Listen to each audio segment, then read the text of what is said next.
हेडलाईनचे प्रस्तुत करता घरकुल मसाले, दे रोजच्या जेवणाला मायेची चव घरकुल मसाले।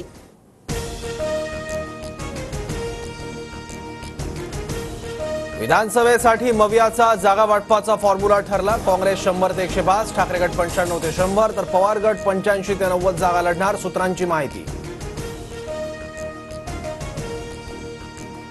परंडातील लाडकी बहीण योजनेच्या कार्यक्रम पत्रिकेत शिंदेंसह फडणवीस अजितदारांचं नाव, मात्र दादा कार्यक्रमाला जाणं टाळण्याची शक्यता। तानाजी सावंतांच्या वक्तव्यानंतर अजित पवार गटात नाराजी।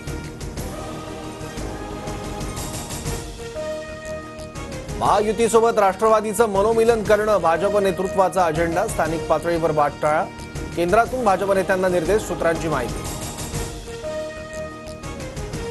मवियात काँग्रेस पक्ष मोठा भाऊ, महत्वाची भूमिका पार पडणार। मुख्यमंत्री पदाचा दावा कोणी सोडत नाही, नितीन राऊतांचं वक्तव्य। एकनाथ शिंदेंच्या नेतृत्वात लढल्यानं महायुतीच्या 183 ते 200 जागा येतील। संजय गायकवाडांचं विधान।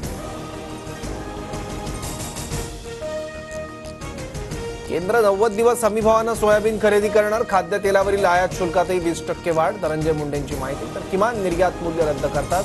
लासलगावमध्ये कांदा दरात 400 रुपयांची वाढ।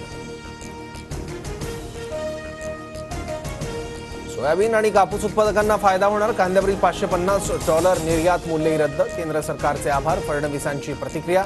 मुख्यमंत्री शिंदेंनीही मानले मोदींचे आभार।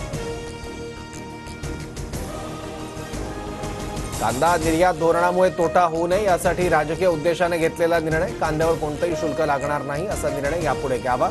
शेतकरी नेते अजित नवलेंची मागणी। एकनाथ खडसेंसंदर्भात केंद्रीय नेतृत्वाने घेतलेला निर्णय आम्हाला मान्य। गणेशोत्सवानंतर पुढील निर्णय घेणार। फडणवीसांची माहिती।